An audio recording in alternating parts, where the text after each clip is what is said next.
दोस्तों, क्या कभी आपके साथ ऐसा हुआ है कि परीक्षा हॉल में जाते ही दिमाग खाली हो जाए? आपने सब कुछ पढ़ा है लेकिन याद नहीं आ रहा। ऐसा लगता है पेट में तो आ रहा है पर मुंह पर नहीं आ रहा। अगर हाँ, तो आज से आपकी इस समस्या का समाधान हो जाएगा।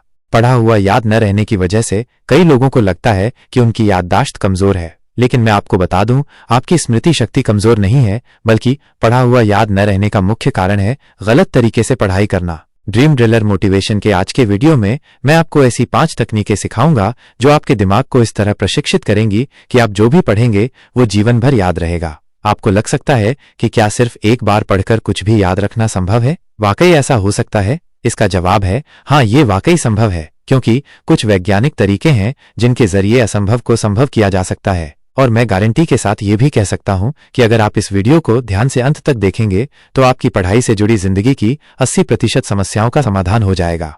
तो चलिए देर न करते हुए शुरू करते हैं। विद्यार्थियों की 2 श्रेणियां होती हैं। पहली श्रेणी में वे लोग हैं जो किसी भी चीज को एक बार पढ़कर ही याद रख लेते हैं, और दूसरी श्रेणी में वे लोग हैं जो एक बार नहीं, बार बार पढ़ने के बाद भी कुछ याद नहीं रख पाते। यहां तक कि सिलेबस पूरा करने और कई बार रिवीजन करने के बाद भी दिमाग से सब कुछ निकल जाता है। लेकिन इसका कारण क्या है? कारण बहुत सरल है। पहली श्रेणी के विद्यार्थी जो एक बार पढ़कर कुछ भी याद रख लेते हैं, वे बचपन से ही कुछ ऐसी आदतें अपनाते हैं जो उनके दिमाग की शक्ति को कई गुना बढ़ा देती हैं। वहीं दूसरी श्रेणी के विद्यार्थी या तो उन आदतों को नहीं जानते या उनका पालन नहीं करते, जिसके कारण उनकी यह स्थिति है।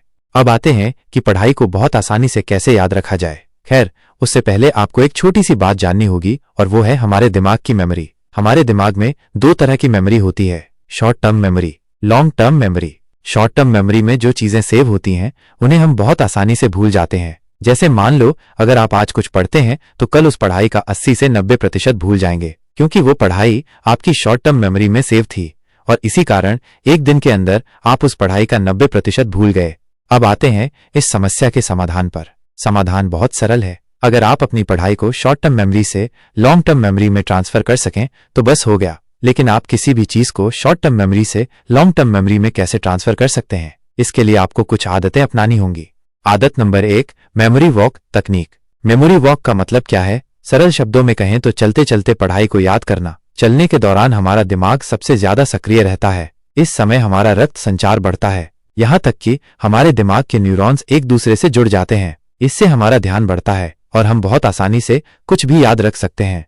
अब आते हैं कि इस तकनीक को कैसे अपनाएं।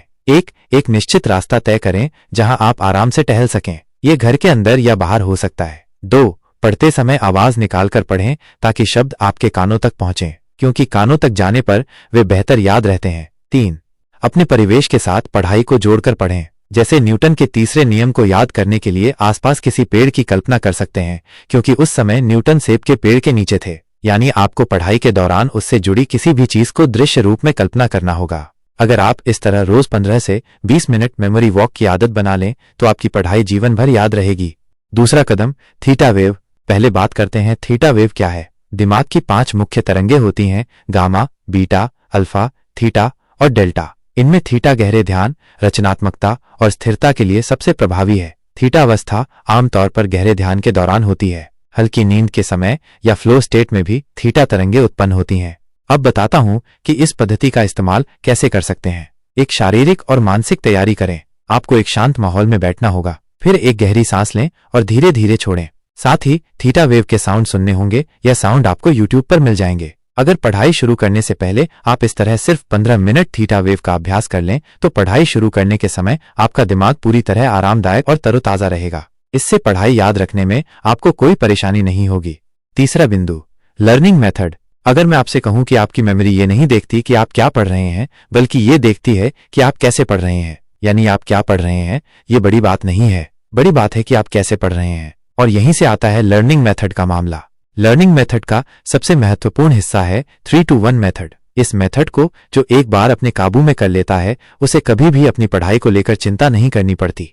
अब मैं आपको समझाता हूं कि ये मेथड कैसे काम करता है। 3 to 1 मेथड नाम से ही समझ आ रहा है कि इसमें 3 चरण हैं। 1, जब भी आप किसी टॉपिक पर पढ़ाई करें तो उस टॉपिक से ऐसी 3 चीजें निकालें जो आपने उस टॉपिक से जानी या सीखी। 2, इसके बाद उन 3 चीजों के 2-2 उदाहरण निकालें। 3, और फिर तीनों नई चीजों और उनके उदाहरणों से एक सवाल खुद बनाएं। इस तरह से जब आप पढ़ाई करेंगे तो चीजें अपने आप लॉन्ग टर्म मेमोरी में चली जाएंगी। तकनीक नंबर 4, फाइनमैन पद्धति। इसे आप सीखने की चाबी कह सकते हैं। रिचर्ड फाइनमैन एक नोबेल पुरस्कार विजेता वैज्ञानिक थे, लेकिन वो सिर्फ वैज्ञानिक नहीं थे, एक असाधारण शिक्षक भी थे। उनका मानना था, अगर आप किसी चीज को सरल भाषा में किसी को समझा नहीं सकते तो आपने खुद उसे ठीक से नहीं समझा। यह पद्धति 3 चरणों में काम करती है। 1, जो आप सीखना चाहते हैं उसे सरल भाषा में लिखें। 2, उसे जोर जोर से बोलें और जांचें कि समझा पा रहे हैं या नहीं। 3, जहां अटके वहां दोबारा पढ़ें और फिर सरल भाषा में दोबारा लिखें। जब आप इसे अपने छोटे भाई या नए विद्यार्थी को समझा सकें तब मान लेना कि आपने पूरी तरह सीख लिया। तकनीक नंबर 5, न्यूमोनिक पद्धति।